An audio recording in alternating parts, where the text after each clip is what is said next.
You This log in conference first. will now be recorded. Welcome to the WalterFootball.com show. I'm Walter Charpinski from WalterFootball.com. I'm joined by Michael Hofer. How are you doing, Michael? I'm doing great, Walter. It's a pleasure to work with you. It's going to be a lot of fun today. Yeah, I'm excited to talk fantasy football with you, and I know we have a lot of topics to get to. It's week 3 in the NFL, so there's a lot to discuss, including a lot of quarterback injuries. It's been brutal on quarterbacks. Oh my God, Ben Roethlisberger, Drew Brees, Eli losing his job to Danny Dimes, who I think is going to do great this week, despite the tough Tampa Bay Buccaneer defense. But seriously, when's the last time you heard of a professional athlete missing games because of mono? So poor Sam Darnold.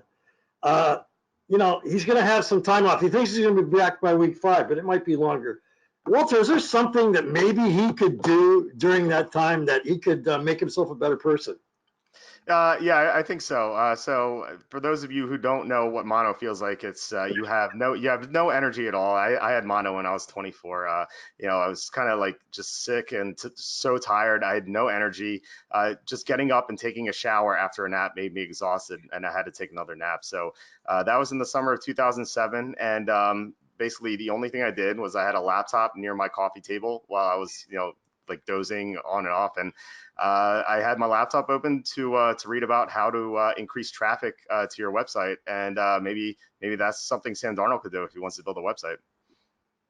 Wow, that is absolutely the best advice I've ever heard for a quarterback with mono. Because something people may not know, Walter utilized that knowledge to create a website that he started in high school and is now, I looked at the valuation of it, is worth $1 million website. So if Sam, things don't work out in the NFL for Sam, he could maybe start a $1 million website of his own. Yeah, it's a nice backup plan for sure. Although I think you should stick with his day job. Yeah, and choose his associates better too. Now the Kansas City running back situation. Oh my God, there's some kind of symmetry with that because I thought I was really smart last year when Kareem Hunt got cut from Kansas City. I figured Damian Williams would be the guy. I ended up being right, and it took me to many titles in fantasy football. And I was really happy to keep him, and I thought I was so smart keeping him until the Bills cut Shady. That was horrible. But there's symmetry to it because I did pick up a Singletary after that. I traded Damian Williams for Singletary immediately because I was very terrified about what Shady would do to the backfield there.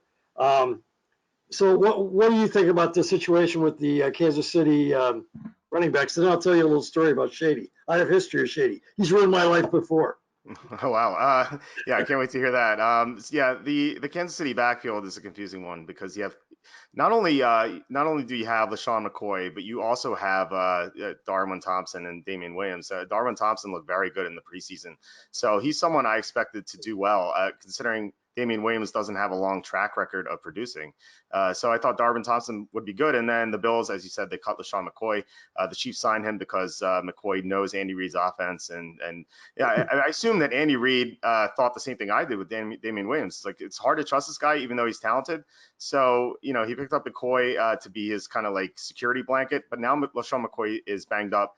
Damian Williams is banged up as well. We don't know if they're going to play this week. And if they both are injured and they miss this game, I would definitely recommend picking up Darwin Thompson, who should be available in every single league. Absolutely.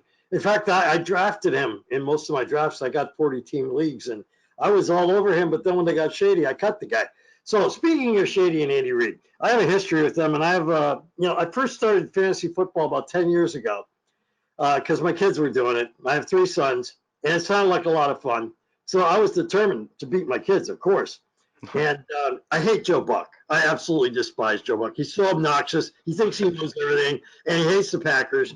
So I happened to watch a preseason game where Joe Buck had just won the Fox Fantasy Football Championship. And Troy Aikman says to him, so Joe Buck, I'm really proud of you for winning the title. How did you do it? And Joe Buck said, it all starts with Brady. So dumb Mike didn't know yet that it's really stupid to draft a quarterback first because there are 32 quarterbacks. They're all pretty good quality. And the spread between their points is not that much to where now running backs, there aren't 32 good running backs in the league. and running backs get hurt a lot. So your early draft choices need to go to running backs and wide receivers. And if you're an idiot and you go take a quarterback with a first-round pick, the rest of your team is definitely going to suffer. Now, my boys already knew that, and it's bad enough I go and pick Tom Brady. Because, we're all Packer fans. People who love Brady or hate him. So they started calling me a Brady lover and all that, making all kinds of fun of me for picking a quarterback first. And then week 1, what happens? Brady gets knocked out for the season.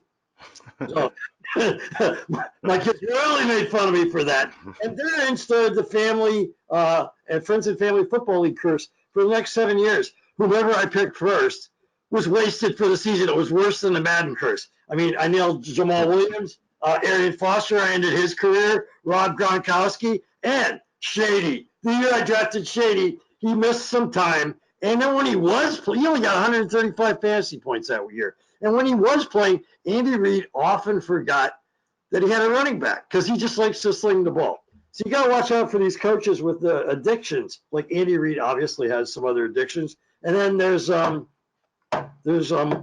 Zimmer in Minnesota where the guy got caught. He had a sunflower seed bag and he put snuff in his mouth. It is illegal for players and coaches to smoke or use tobacco or alcohol products on the sideline.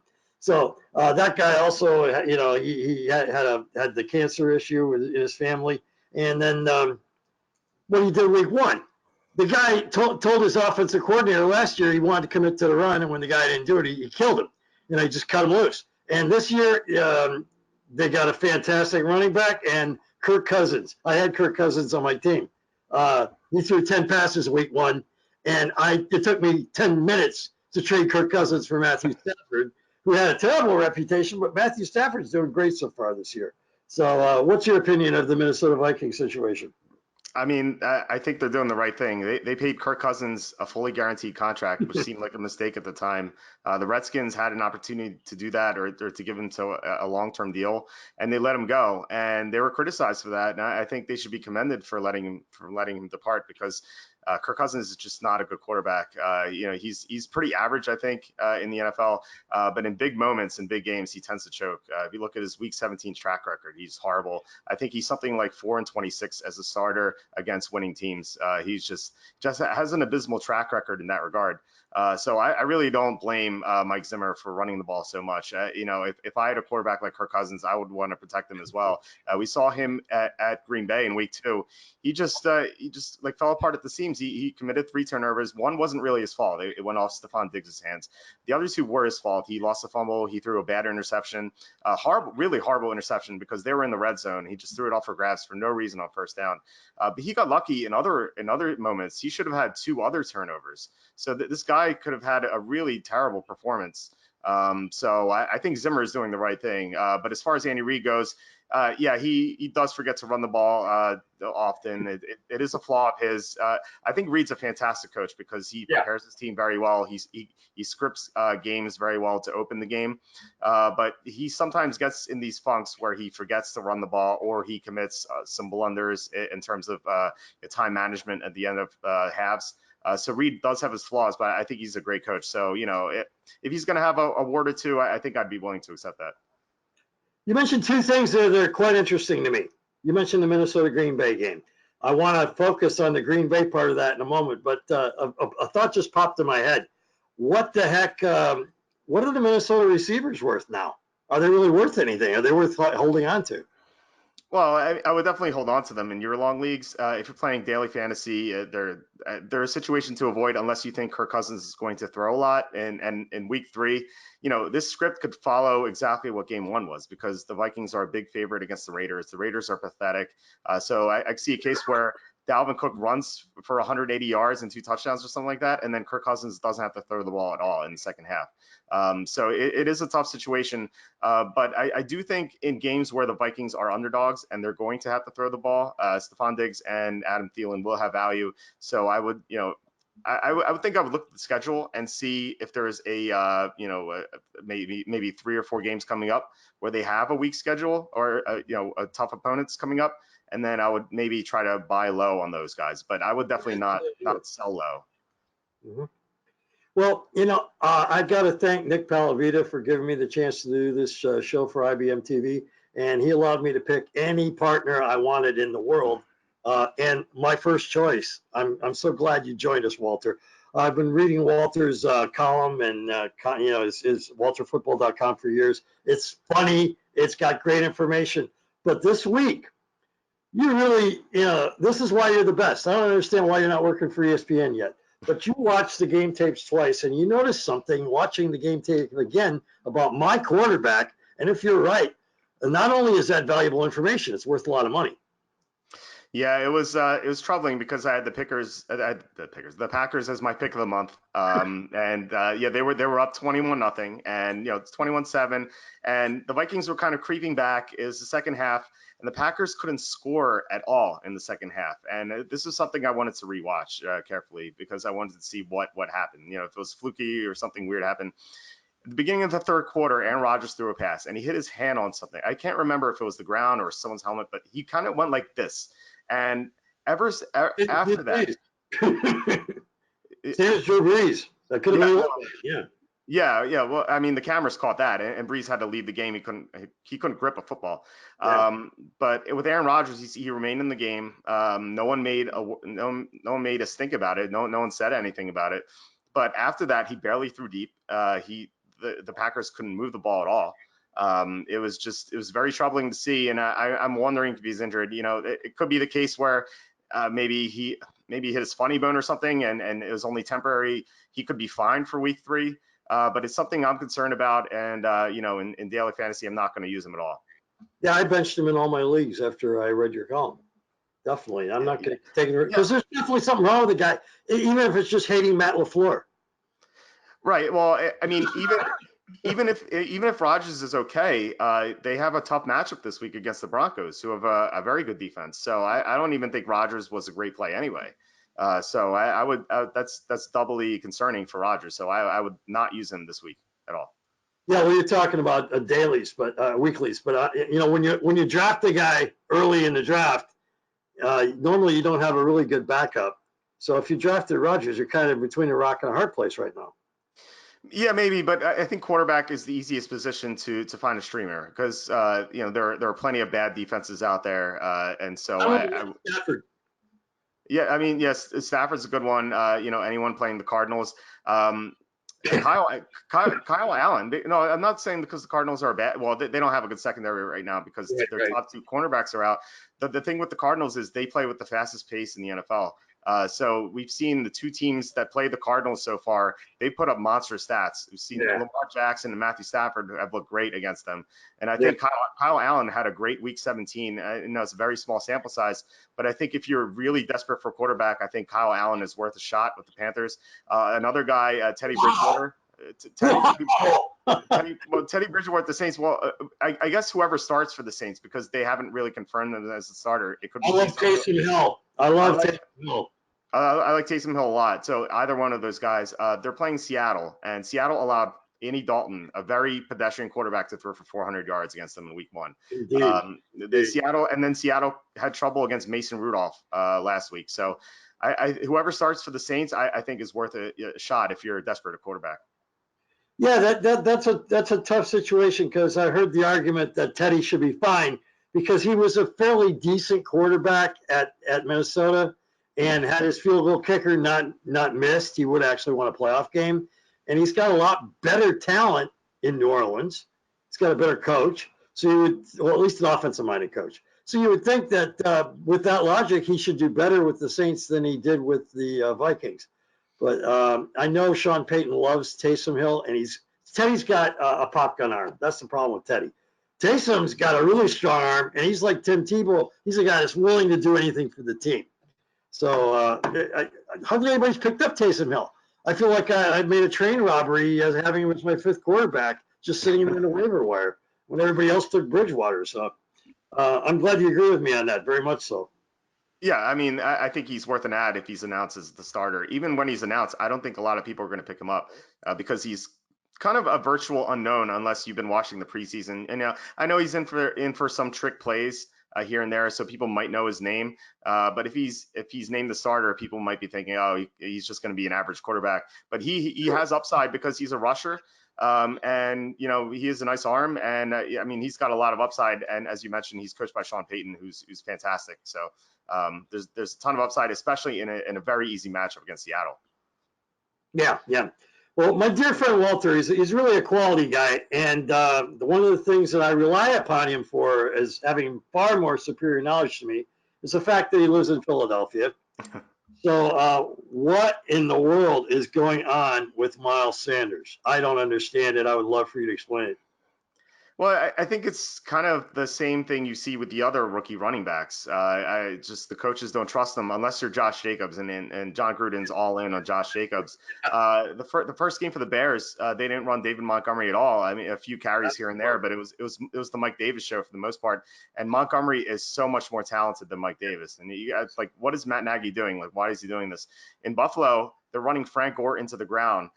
Frank Gore has triple the carries of Devin Singletary, the rookie. Frank Gore has 0 rushes of more than 10 yards. Devin Singletary, despite having a third of the carries, has 7 rushes of 10 or more yards. So that just shows how much more explosive Singletary is. And it seems like such a mistake that the Bills are committing here by not giving Singletary the ball more. So I think the situation with Sanders isn't unique. I think it's just a coach not completely trusting the rookie. But I think Sanders, as he gets more experience, he's going to get more touches. And it wouldn't surprise me, maybe if it's, I don't know if it's this week or next week or maybe a couple weeks from now, I think Sanders could have a breakout performance. And then people are like, oh my God, like, why did I trade him away? I would definitely just hold him for now. Yeah, how about guys that picked up 90-year-old Darren Sproles? Oh my God. Yeah. Is he going to be active in this offense yet, Sproles? I mean, he gets a catch here and there. Like, he's Mr. Reliable for them. It's very, very low ceiling, but a high floor for him. He's not going to fumble the ball away or anything. Yeah, that's true.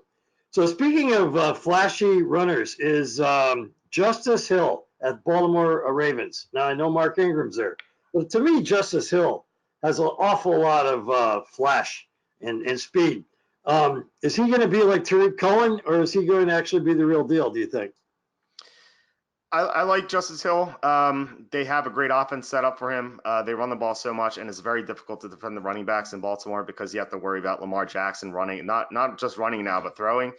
So I like Hill. If he gets to play, he's going to have a ton of upside in fantasy. The problem is that he's kind of stonewalled right now by Mark Ingram, and Ingram is getting all the carries. He's getting catches even. So unless Ingram gets hurt, you obviously can't start Justice Hill, but he's someone I'd like to have on my fantasy roster, not necessarily, but as a kind of a last guy stash, I would like to have him because of his upside. It's just so huge. Absolutely, that's what I did exactly. So how about the wide receivers? I don't remember last time there were so many outstanding rookie wide receivers. Hollywood Brown, I think McLaurin needs to be owned in every league. And is Demarcus Robinson for real? Well, Demarcus Robinson is kind of, it's weird that he's the fastest guy in Kansas City, despite the fact that they have Sammy Watkins and Mecole Hardman. Obviously, Tyreek Hill is injured, so I'm not including him, but he's faster than the other two, which is remarkable because they're so fast. I don't know. I wouldn't say he's like for real. Like I like in another team, I don't think Demarcus Robinson would be this productive. But with Patrick Mahomes' arm, Mahomes is just going to bomb it away like 10 times a game and maybe even more. And Demarcus Robinson is going to catch some deep passes. That's just going to happen. But if you're looking for Chiefs receivers this week in daily fantasy, I think Sammy Watkins still has to be the number one guy. I know Hardman and Demarcus Robinson both outproduced them last week, but Watkins had 13 targets, which is more than both of those other guys.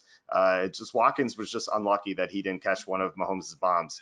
And I could see Watkins this week catching a couple bombs and having a monster game like he had in week 1. So he's someone I'm very high on this week, but I like all the Chiefs guys.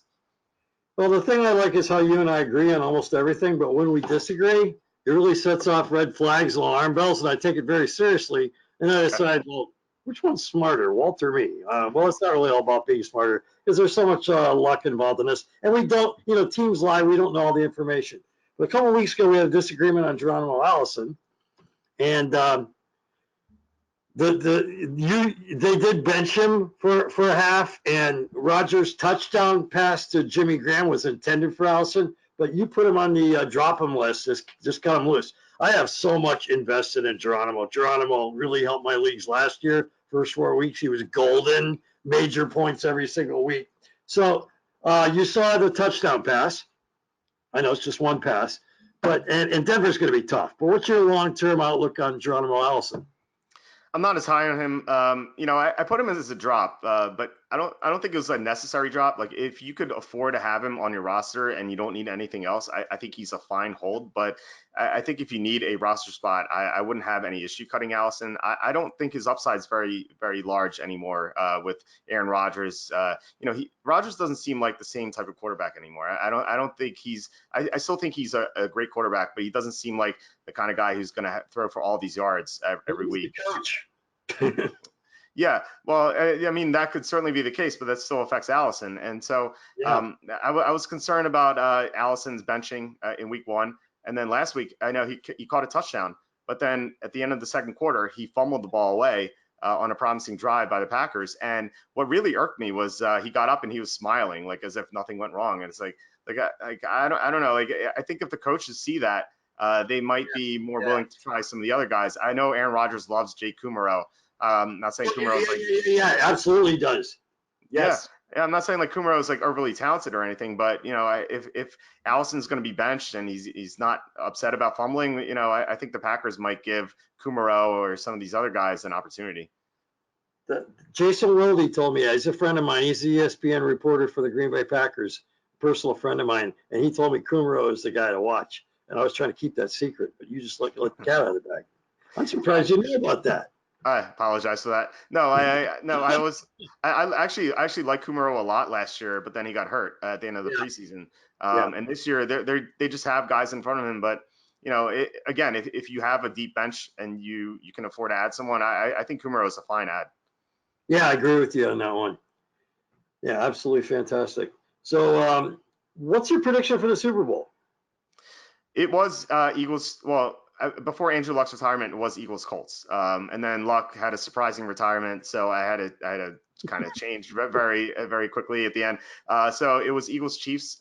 So the Andy Reid Bowl before the season started. So I think the Eagles had the best roster in the NFL, and the Chiefs had the best quarterback. So I think that's a very likely Super Bowl pairing. Kind of the issue right now is that the Eagles have so many injuries. I don't know what happened. I don't know why they're having so many non-contact injuries. Like someone needs to address that. Like either by they have to look into their diets or maybe change their trainer. Like why do they have so many non-contact injuries? It's not like they're suffering torn ACLs. It's like nothing that's happening on the field. So it's very worrying. And Carson Wentz got very banged up in that Sunday night game against Atlanta. He took a big shot. He took a big shot to the ribs. He couldn't complete basic passes after that, and they had to sub him out for a few snaps. He was good at the end of the week, at the end of the game. He was on fire, but that's something, that could really hurt him during the week. The pain's going to come back. The pain meds are going to wear off. And I think we saw it with Deshaun Watson. Watson took a big hit in week 1. He had a strong finish. And then in week 2, Watson was horrible. So I'm kind of convinced that Watson might be injured as well. So I think Carson Wentz could be banged up, and he's going to be missing Deshaun Jackson this week. Alshon Jeffrey's out. Dallas Goedert might be injured. So it's tough right now for the Eagles. I like them a lot, but with all these injuries, I'm not sure anymore. That was going to be the last question I was going to ask you. It's tough being a running quarterback in the league, and I'm really, Kyler Murray, I don't know if he's going to be able to get away with it. Lamar, they slowed him down. But that was my question. Carson Wentz, man. I love Carson Wentz. I've got a lot invested in him, too, in many leagues. But I also saw him have no problem running for a touchdown again the same way he got injured. It was like almost the same kind of play.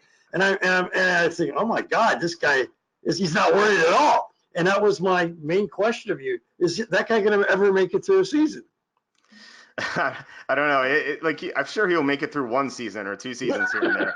But you have to really wonder. I mean, he's so reckless with his body, and I do appreciate it as a fan. I think I think it's great to see that sort of effort, and he has a lot of heart. He loves football. There's that story where he was on a date with someone, and he was watching football on his phone while they were on a date. So that just shows how much he loves the game. And as soon as I heard that, I'm like, wow, this guy's gonna be great. But Yeah, unfortunately, he's gotten injured every single year, and so it's a little hard to trust him. But you have to wonder, variance is going to swing his way at some point. So I think, at some point, I think Wentz is going to have a full season, hopefully. yeah, yeah. Well, I wish you all the best with that. So, is there anything else you want to cover, Walter? Yeah, kind of a quarterback everyone's down on is Jameis Winston. I know Winston Yeah. is such he's so aloof sometimes. He throws these interceptions that are horrible. Week 1, he was awful. Those 2 pick sixes, they won someone $1 million on daily fantasy sites because the 49ers were the winning defense that week. So congratulations to whoever that was. But yeah, Winston, he improved in week 2, and now he has a very easy matchup. And I think our opinions might be skewed on him because of how bad he was in week 1. San Francisco's defense is very good. Like, they shut down the Bengals so easily. They won. They were up 41-10 in the fourth quarter before the Bengals scored a garbage touchdown. San Francisco's defense is great. So I'm not going to hold week 1 against Winston. And Winston did have 2 touchdowns that were called back to Cameron Brate. So I think Winston could be a good play this week against a horrible Giants defense that can't do anything well. They can't stop the pass, they can't stop the run, and they can't get to the quarterback. They're just awful. And so I think Winston could have a big game, and then you have to wonder who's going to catch passes from him. I think Mike Evans, who has done nothing so far this year. Yeah, he is due. And if you remember, Evans had some sort of illness going into week 1. That's right. That's right. Right, so he wasn't 100%, and then week 2 was only 4 days later. So I don't think he had time to heal up. So Good point. I'd forgotten about that. He's and let me say something about Jameis. I'm riding there right there with you. In fact, a couple of years ago, I actually wrote my team to a fantasy title with Jameis. And the reason for that was my grandson had been attacked by pit bulls. He was ripped to shreds, airlifted to Birmingham Children's Hospital, had 7 surgeries, never complained through the whole thing. And he did have a visitor at the hospital. Jameis went to see him, which was really cool, really cool. That's awesome. And then a few months later, he had him come to One Buck Place and had him there while HBO was there doing Hard Knocks. So Jameis, he does some dumb things. He makes some bad choices. He's just a country boy at heart. I hope that he starts making better choices. He's got the coach to do it. And I'm right there with you. Jameis has outstanding physical tools if he just can start making better decisions. So I think this is the week for him. And I think it is the week for Mike Evans to come alive too. And living in Tampa, I would be pretty much in tune with that. So I agree with you totally. Yeah, I mean, it's now or never for Winston. If he doesn't do well here, he's not going to do well at all this year. So I think this is kind of his last stand. As I said, the Giants defense is horrible. I mentioned Mike Evans. OJ Howard's another guy. He was called out by his head coach Bruce Arians. He caught 0 passes last week, but he did spring a touchdown run, so he's at least blocking well. So he's not going to get off the field. And Howard's very talented. And as I said before, the Giants can't cover. They can't cover linebackers. They haven't been able to cover linebackers since like 2010. So I think Howard could have a big game, or maybe even Brate. But I think Howard is due for a bounce back. Another guy I like is Emmanuel Sanders for the Broncos. Sanders had a great week last week. Yeah, and people might think like maybe that's a fluke. But Sanders, he got to match up against the Bears slot corner, and the Bears slot corner is not very good because they lost Bryce Callahan, who went to Denver. The Packers can't defend slot corners either. We saw this guy Chad Beebe on the Vikings have a huge gain against Tremont Williams, the Packers slot corner. So that just seems like the matchup of the week, really. Emmanuel Sanders versus Tremont Williams. I think Sanders could have a monster game. Sanders this year has the most red zone targets of any receiver in the NFL. So I think Sanders is a guy to watch out for, if you want to trade for him or if you want to use him in daily fantasy. I think he's Tremont did well in week 1 against the Bears. Well, not when he was up against Allen Robinson. Allen Robinson kind of abused him. So, Tremont Williams, he contributed the interception at the end. Yeah, but he allowed a lot of gains. So he's the oldest defensive back in the NFL. I believe he's 37. He just can't run with these guys anymore. And Emmanuel Sanders is just so fast. So it just seems like a really tough matchup for him. Speaking of Buccaneers, what about Peyton Barber, the running back? I think that was the best game of his life in week 2. So I'm not going to rush to use him. You know, it seems like he's the least talented running back on the roster, and he's just getting carries. It's sort of like Buffalo and Frank Gore, who's getting carries over Devin Singletary. It makes no sense. Yeah. I would not be willing to use Peyton Barber. If you have Barber on your roster, I would be just dying to trade him right now. Just trade him for anything. He's gonna have a good week this week too. I don't know, because it could be Ronald Jones, it could be Dari Ogunbowale. Like, you never know. Like, these guys aren't good. Like, Peyton Barber is not a good player. So I don't want to use bad players in my lineups. So you know, it's the old adage is buy low, sell high. You sell high. This is the highest you can ever sell Peyton Barber. Yeah, that's good advice, Walter. Yeah. So, I mean, those are the guys I've had in mind. Obviously, you know, Patrick Mahomes, Lamar Jackson, I think those guys are going to have big games. Josh Allen for the Bills, I like him a lot this week as well.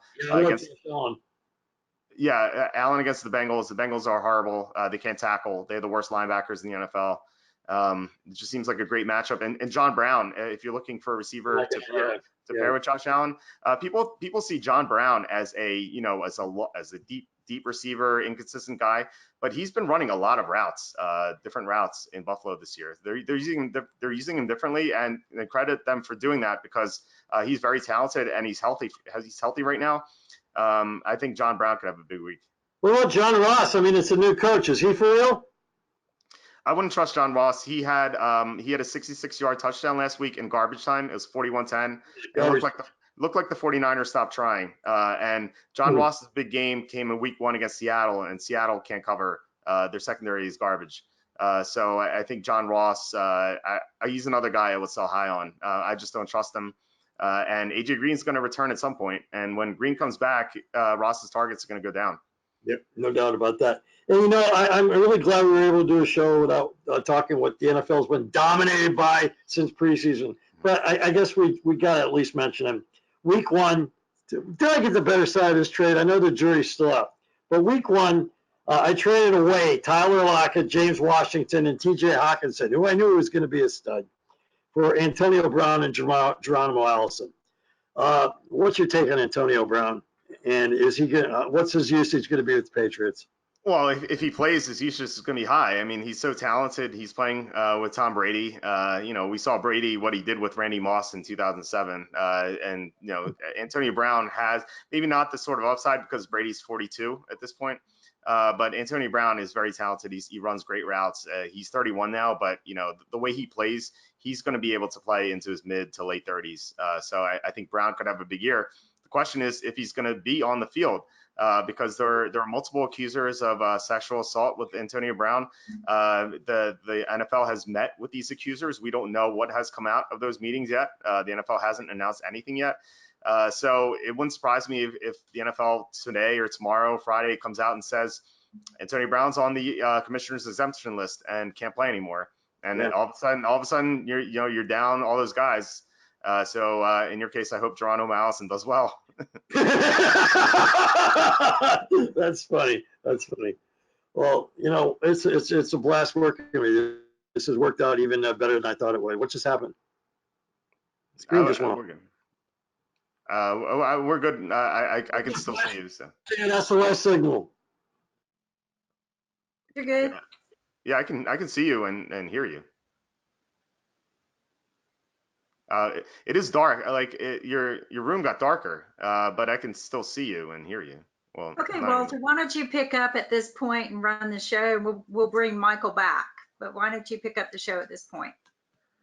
Okay.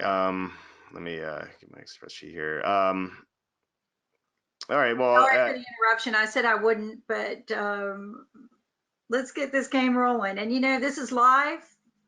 We don't edit much, so reality TV can be pretty interesting. Yeah.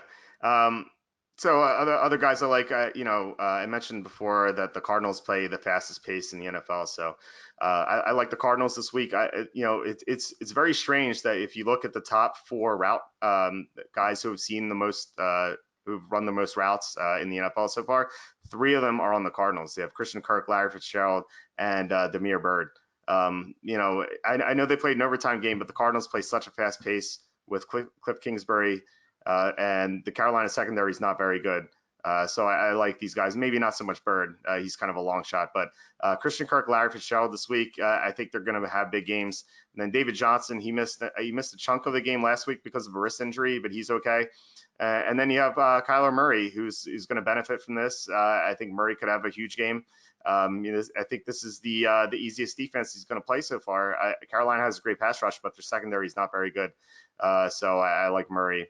You know, the Chargers, I think the Texans defense hasn't been as good this year without Jadeveon Clowney. So I think the Chargers could do pretty well here. I'm not crazy about Philip Rivers, but Austin Eckler, he's just been a receiving monster. So I project him for 7 catches, 60 receiving yards. I think he could have a big game. And Keenan Allen, of course, you want him in your lineups. Mike Williams as well. We touched on the Chiefs before. The Colts, I feel like the Colts are going to be ahead in this game against Atlanta. Atlanta's defense is horrible.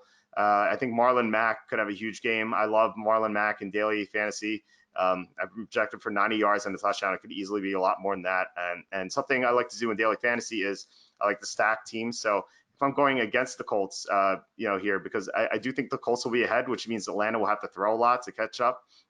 I like Matt Ryan going with Julio Jones and Calvin Ridley. So I like pairing those two. And then I like stacking the game because, you know, if this game's going to be close, you're going to have more upside. So I like pairing them with a Colts player. So it could be T.Y. Hilton's a nice option, but I think Marlon Mack is good as well. So if the game script goes where the Colts have a big lead and Marlon Mack runs well and the Falcons have to throw a lot, so you have Matt Ryan throwing to Julio Jones, Calvin Ridley, maybe Austin Hooper here, I think that could do very well for you in daily fantasy.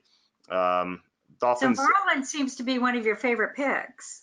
Any particular reason why? Excuse me, who was it? Marlon Mack?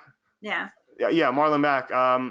Yeah, I like him a lot. He had a huge week 1 against the Chargers, and the Chargers' run defense isn't nearly as bad as Atlanta's is. Atlanta's run defense has been bad for years now. They just can't do anything. We saw what Dalvin Cook did against them in week 1. And, you know, if the Eagles stuck to one running back, I think that one running back would have done well against Atlanta as well. And I think, as I said, I think Indianapolis is going to have a big lead in this game. So it just means Marlon Mack's going to have more carries. So I like Marlon Mack a lot in this game. Dolphins, I have no interest in any Miami player. They're the worst team in the NFL. I think the worst team in NFL history. I will not touch them at all. Oh my gosh. I love your boldness.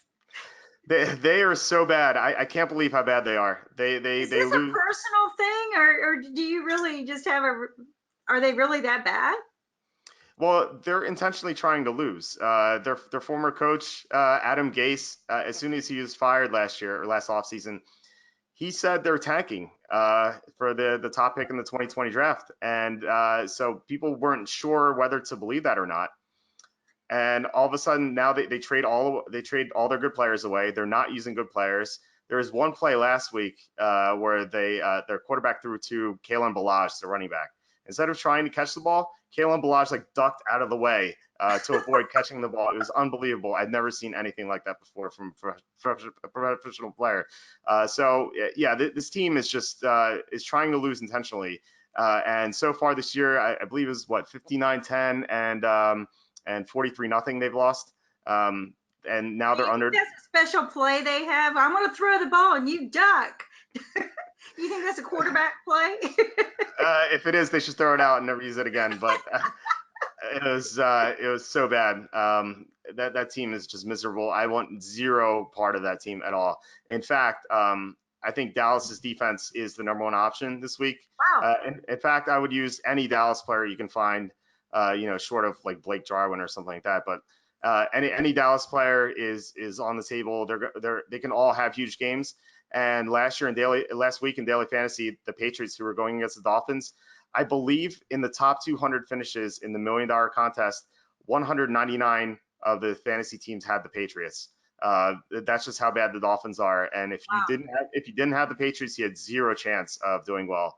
Or close to zero. So I'm very close to just just locking in the Cowboys this week against the Dolphins. Just as I said, they're the worst team of all time. So I would go all in on Dallas, 0 in on the Miami. I talked about the Eagles before. I think they're banged up. You know, they've some options: Nelson Aguilar, J.J. Arcega-Whiteside, and Mac Hollins. They're all usable but not exciting. But Zach Ertz is going to have a huge game because there's no one else really to throw to. I touched on Atlanta before. The Giants, they're starting Daniel Jones over Eli Manning, who are called the most mediocre quarterback in NFL history. His career record is finished at 116 and 116. It's kind of fitting for him. And I think Daniel Jones has so much more upside on this team. So I like Daniel Jones. Jaguars, Titans, they play on Thursday night. So not really excited about it. It's going to be a low-scoring game. I like the defenses. I like Leonard Fournette a lot. Other than that, not really excited about the game. Jets, Patriots. It's going to be a blowout. You know, the Patriots just kind of it's just going to be too one-sided. I think to use anyone but Le'Veon Bell. Le'Veon Bell's in play, but not an exciting option. And then you know, the Lions. Kenny Galladay's having a great year, and we've seen the Eagles surrender big games to #1 receivers. So I think Kenny Galladay can have a huge performance. And I kind of like TJ Hawkinson as well, a little bit.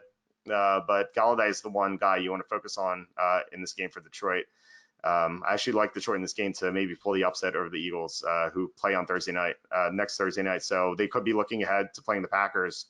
And to touch on the Packers before, they have a tough matchup against Denver. So not really high on them, and I believe there's a chance that Aaron Rodgers is injured. So yeah, as you can see, I mean, 17 points, that's very low. Funny you pointed that out because I noticed that too, and I was just wondering, did I see something in that game, but he did look like his hand was having problems after. Yeah, it was very weird. So I don't know what to make of it, but I'm gonna be very cautious in using him. I'm gonna try not to at all in daily fantasy, and you know, I don't have him in any leagues, but if I did, I would try to use someone else. So I would kind of stay away from Rodgers. I think the only Packer you can be confident in is Devontae Adams, who's just a fantastic receiver. But even here, like only 13 projected points. It's like there's just so many better options this week, so I wouldn't be in a rush to use them. Well, and that's a good point to make. You know, sometimes it's better to be a little more patient. And we have Michael back. Welcome back, Michael. Sometimes this happens. This is reality TV. So, you know, and it's interesting, you know, I always tell people when you watch Nick, count how many Coke bottles he has in there somewhere. On our big sets, he always had a Coke somewhere, and I'd always tell people, just count how many. But anyway, welcome back, Michael. Sorry to interrupt you, Walter. I'll let you get back to your. Well, he was talking about my Packers. He was thinking we need more guys to Devontae Adams. What about Jimmy Graham? Excuse me? Jimmy Graham, he has a good matchup. Let's go back to the Packers here. Jimmy Graham, where is he? I have projected for 9 points. Yeah, Denver has had trouble against tight ends. My concern is if Rodgers' hand is not healthy, then Graham's not going to produce. Graham barely did anything last week, so I would be concerned about that. I think there are better tight end options this week, but Graham's not the worst guy you can play. Who would be your favorite tight end this week? Well, I think Travis Kelce and Zach Ertz. So Travis Kelce on the Chiefs, you know, he's the best tight end in the league right now that Rob Gronkowski is retired. I have him for 19 points. He can catch 2 touchdowns. That Chiefs-Ravens game is going to be fast-paced. It's going to be a lot of points. You know, I feel like tons of offense. So I really like I like Kelce. And then you have Zach Ertz on the Eagles. So I have him for 15 here. Could easily be more. As I said before, the Eagles, their players are so banged up. Alshon Jeffrey is probably going to be out. Deshaun Jackson's doubtful. Dallas Goedert might not play. So if all those guys are out, Carson Wentz is going to have to focus on throwing to Zach Ertz. And we saw Zach Ertz have something like 17 or 19 targets Sunday night. Yeah. So it's, you know, I feel like he has a great chance to go off. Now you were talking about all the injuries on the Eagles, right? Could it just be a run of bad luck this year for them? I mean, we had that in one of the football teams my son had, and we actually ended up feeding them more bananas to help them prevent them from getting cramps all the time on the field. And that worked, but I don't think bananas would fix this. It could, though. I mean, it's a lot of potassium is good for you, and it does prevent cramping. And I would say bananas and stretching, right? It seems so simple. You would think that NFL coaches would think of that, but these guys have had so many non-contact injuries. You have to think something's up. I would investigate the training staff, because this is not the first time. When the year they won the Super Bowl, they had a lot of injuries too. And last year, Carson Wentz had multiple injuries. So this has been a running theme for the Eagles, and you have to wonder what's going on there. I have to agree with the stretching too, because I do a lot of physical therapy, and I learn the more I stretch, the better I bend. So, and better if I fall, you fall better too. So yeah, I agree with you. But moving forward. Tight ends. You mentioned obvious guys, Kelsey and Ertz. How about I picked up Mark Andrews, and he's leading the league in fantasy points right now. He's got a great matchup against Kansas City. Mark Andrews is incredible. It's a weird thing with Mark Andrews. So if you look at the snaps he plays, it's not nearly as many as some of the other top tight ends. But the thing is, when he's on the field, he runs a route. Like, he leads. I think he's the top tight end in terms of routes run per snap. So you have to like him this week. The Chiefs don't have a good defense. Mark Andrews has a favorable matchup. I just don't like him as some of the other guys. Obviously, if you're playing daily fantasy, he's going to be cheaper than Ertz or Kelsey, but Ertz and Kelsey have so much more upside. But yeah, I like Andrews just fine. I basically like anyone you could find in that Ravens Chiefs game. Yeah, it's gonna be very high scoring and tons of points. So you can start any number of guys from that game. Well, I used to be in 24 leagues. I'm only in 7 this year. In all 7 leagues, Wow. The tight ends have pretty much dried up. Although for some reason Greg Olsen was still available in a couple. But something you and I agreed upon that convinced me to pick this guy up, because I had Hunter Henry, and then anyway, I picked up Will Dissly, which is I'm skeptical about him right now. But when you recommended him as an ad, I went with it. Yeah, Will Dissly's an athletic tight end, and the Seahawks haven't had one of those since Jimmy Graham left. So I think Will Dissly could have a decent game. I only have him projected for 5 points, but that could definitely be higher. He can catch a touchdown, especially if the Saints are up and the Seahawks have to throw more, which I suspect might be the case. Yeah. I think Will Dissly could have a good game. Yeah, and you never know with Russell Wilson. The guy's a magician, and they're finally turning him loose. Yeah, he's magic. He's magic on the field this year. Yeah, absolutely. I mean, yeah, he's incredible. It's like whatever he touches turns to just perfect. So yeah, really. I mean, I wish they would protect him more, because his offensive line is so bad. I can't imagine how lethal he would be with great blocking, but he hasn't had good blocking since the Super Bowl years. And that's kind of bad, because the more if you don't have a good blocking team, you're going to get injured. So Yeah, it's very remarkable that Wilson hasn't been injured yet. Like, you'd think that at one of these years or one of these games, he's going to go down, and I kind of fear that moment that it might happen. But as of now, he is yet to miss a game. So credit to him. I don't know what he's doing. Maybe he's eating bananas and stretching. He's one of my favorite. He stretches a lot, I bet. He's one of my favorites, and I'm partial to him because he is from NC State University. So yeah, let's hope he stretches a lot. I agree. One of my favorites from the old days was Fran Tarkenton. He was a running quarterback, and he ran around in circles. And he got hurt. He avoided injury, and that's what Russell Wilson does. He's smart about how he uses his escapability, and he's smart about when to go down. That's very important, because you take a running quarterback like RG3, his career was over very quickly. But Russell Wilson not only is gifted, talented, athletically, he's smart. He's very smart. He plays chess, and he knows strategic moves because of that. He's a very good chess player, from what I understand. So strategically, he probably knows when to go down before somebody hits him. I mean, I could be guessing. I don't play football. I watch it. His wife think the same thing. He is very smart. I speak from experience. But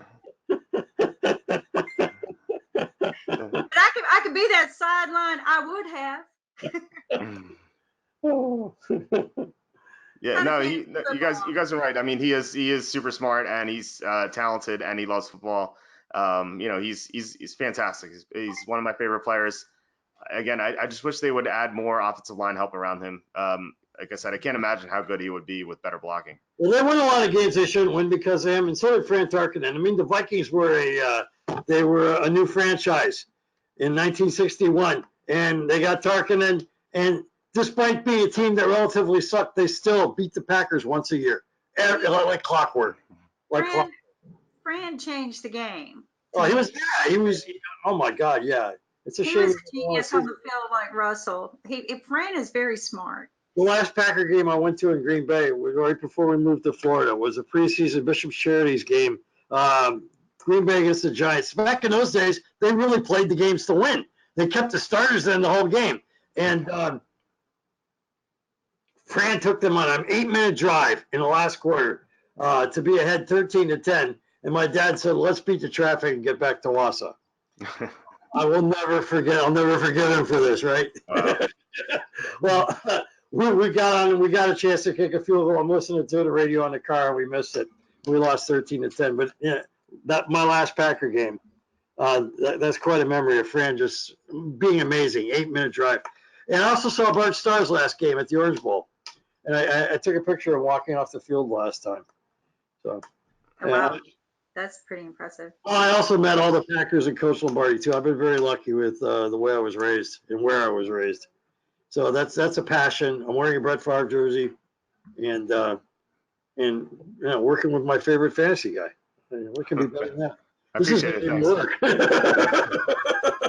Actually, you mentioned Bart Starr. The Jacob Kamaker, who I do the Picks podcast with, he has a Bart Starr autographed football, which I thought was very cool. I got it up in the closet, and Bart has sent me several letters.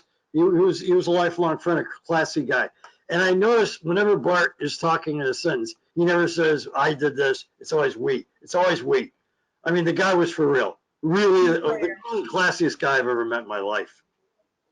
Yeah, I mean, I wish I would have been able to see him play. I've heard, obviously he's won two Super Bowls. He's a great guy from what I've heard. So, Joe, why are we penalizing him because they weren't called Super Bowls before? I hate that. That drives me nuts. He won 5 titles in 7 years. Who can compare to that? And actually, I think it was tougher in those days. Maybe. It was. They wore less gear back then, and that was incredible. There were no rules. It was a rough game. You got roughed. Yeah. And he usually won his matchups against United. Football player. He beat United more than United beat him. And he was smart too. Jim Taylor, the guy would love to get in a fight. And in the first Super Bowl, he was getting ready to and Bart just ushered him off the field and away from everything. I mean, he was just the ultimate field general. And you know the story about the ice bowl, right? Well, which one? Yeah. Well, the first two plays, they had handed off to Donnie Anderson. He slipped on the ice, and the running backs couldn't get their traction. So they called a timeout. 16 seconds remaining. 17-14. Cowboys out in front. Packers trying for their goal and score. 3rd down. The smart thing would be to throw a pass because if it's incomplete, the clock stops. If you try to run and you fail, you're not going to get on to kick the field goal and take it into overtime. So a run is a very risky thing to do. But Bart remembered that they had a similar situation against San Francisco earlier in the year, and he scored on a quarterback sneak. So he went to the sideline and he told Coach Lombardi, he said, the guys are having trouble gripping the ball. I think I can just shuffle in behind Kramer and get a touchdown.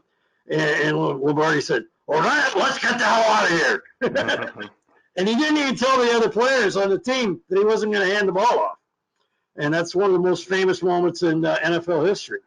So that's incredible. That's great. I think that's it's a good place to stop. So I think we've given a lot of fantasy football insight this week. So wish everyone good luck on their fantasy games. And if you're playing, time out just for a second, Walter.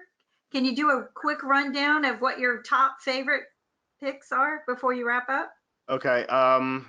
So I can actually sort the spreadsheet. So I'm going to go PPR because that's what most people do nowadays, and also what some of the daily fantasy things are. So That means you get a point every time you get a catch, Kim. Excuse me? Yeah. You get a point for every reception. Yeah. PPR is point per reception. So my top quarterbacks this week. Patrick Mahomes. I love Dak Prescott. Michael, you were off, but I would play every Dallas Cowboy I can against Miami. I think they're the worst team in NFL history. Yeah. Lamar Jackson. Again, I said that Chiefs Ravens game is going to be very high scoring, so I like them. And then Josh Allen, discussed him. I feel like he's a great matchup against a team that can't tackle at all. And then Jameis Winston, our guy Jameis Winston. Hopefully he rebounds and has a good game. So let's go to the running backs. If Ezekiel Elliott, again, Dallas guy, you're going to see a theme here with them.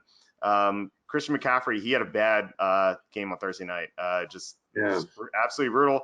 So I think this is a nice rebound spot for him. Arizona, as I said before, they play with the fastest pace in the NFL. So Carolina's going to have a lot of opportunities. And if they play with their backup quarterback, Kyle Allen, he's going to throw a lot of short passes to Christian McCaffrey. So I have him catching 7 passes for 90 receiving yards. So he's my number 2 guy, tied with Dalvin Cook. I think Dalvin Cook is amazing. Yeah. About Christian, that was a divisional game, and the Bucs and the Panthers know each other inside out. So I think that could be excusable just on that alone. Yeah, and I think Tampa's run defense is very good this year with Ndamukong Suh, and plus Vita Vea, their first round pick from 2018. So Todd Bowles. So I think they're going to be tough to run on. As you can see, I'm not as high on Saquon Barkley this week. He's still higher up because he's a fantastic player. But I think he's going to be worse than Dalvin Cook and these other guys this week. So Barkley and then Austin Eckler. I think Eckler is just a receiving machine. So you're gonna favor him in PPR formats. Awesome. Yeah. All right. The tight ends, we discussed them briefly. So Travis Kelce, Zach Ertz, I talked about them. My third tight end, Evan Ingram against the Buccaneers. We just saw Greg Olsen tear Tampa Bay's the defense apart. Evan Ingram at this stage of his career is better than Greg Olsen. So you have to like Ingram. But then I also like Olsen because we saw Mark Andrews against his Arizona defense, and also T.J. Hawkinson against the Cardinals in Week 1. I think Olsen could have another big game. Again, as I said, the Arizona plays such a fast pace. So Olsen's going to have a lot of opportunities. So I like him a lot. Then you have Kittle and Andrews. They're next. I got a question. Who's going to be the starting quarterback for the Carolina Panthers at the end of the season? Oh, well, I mean, I have to assume Cam Newton's going to get healthy at some point. It's only an ankle. Like maybe it's a sprain or something. We don't know what sort of a foot injury he has. But I can't imagine him being out for too long. I actually like Carolina a lot heading into this year because I thought they improved their pass rush a lot, which has been very good. And Cam Newton last year when he was healthy, they were 6-2 to start the year. So I liked them a lot, but then he got hurt in the preseason. So now it's kind of like, they're 0-2, but the rest of the division is not good. So they still have a chance to win the division still. So Will Greer. I don't like Will Greer at all. I think he's terrible. I saw. Wow. I mean, he was one of the worst rookie quarterbacks in the preseason, and he was a 3rd round pick, but he looked like he didn't belong in the NFL. In fact, I think if Will Greer were a 5th or 6th round pick and the Panthers wouldn't look as bad cutting him, I think they would have released him already. Wow. That's how bad he was. He was horrible. You don't sit on the fence, do you? That's outstanding. No, wow. He was abysmal, and who knows? Like maybe he makes some improvements to his game, but I didn't even like him coming out of West Virginia anyway. So I don't have much faith in him. I like Kyle Allen more than Will Greer. So wow, yeah, fascinating. All right, and last but not least, the receivers. Julio Jones. I mean, he's a monster. He can go off any game. And as I talked before, I think the Colts are going to have a big lead, which means Atlanta's going to have to throw a lot. And so I think Julio Jones could have a monster game. But then we have Amari Cooper. Again, a theme with the Cowboys. I would start any Dallas player you can get your hands on. Then you have Odell Beckham against the Rams. Odell Beckham loves to show off on national TV games. This is a Sunday night game, so I think Beckham could really stand out. Watkins, I love this week again. I mean, he had 13 targets last week, and not as good production as Week 1, but I think he can rebound. And then we've seen Philadelphia struggle against number one receivers. So Kenny Golladay, he's been great so far. I expect another big game. And Emmanuel Sanders, he was, as I said before, he can go off. What about Hollywood? Oh, Hollywood Brown, is that what you're saying? Yeah. Let's see. So Yeah. I have him here, 4 catches, 70 yards, a touchdown. Not bad, 17 PPR points. That's reasonable. Yeah, I think he can have a monster against the Chiefs. Yeah. Yeah, he can have a monster game, but then he's also a low floor guy because they throw deep to him, and I think Lamar Jackson, while he's had 2 great games so far, he's played the worst team in the NFL in NFL history, the Dolphins, and he's played Arizona, a very fast-paced team that is missing both of its starting cornerbacks. So while I like Lamar Jackson in fantasy, I don't really know if that's going to translate long term against better teams. The Chiefs don't have a good defense, but the Chiefs, I think they have better personnel than Arizona and Miami. So they could give Lamar Jackson some problems. And if that's the case, then Marquise Brown or Hollywood Brown, however you want to call him, his floor is low. So I think this is kind of a median production, but he's a very high variance guy. He could be the top scorer this week, or he could just go 1 catch for 20 yards. Like it's a very wide range of outcomes with Hollywood Brown, which actually makes him a good play in daily fantasy, because you want to have those in tournaments. You want to have those high variance guys. Awesome. That is it. Thanks for tuning in, guys. And as I said before, good luck in your leagues or daily fantasy. Wish you all the best. We'll see you next week. Yeah. Love you guys. Thank you. Bye-bye. All right.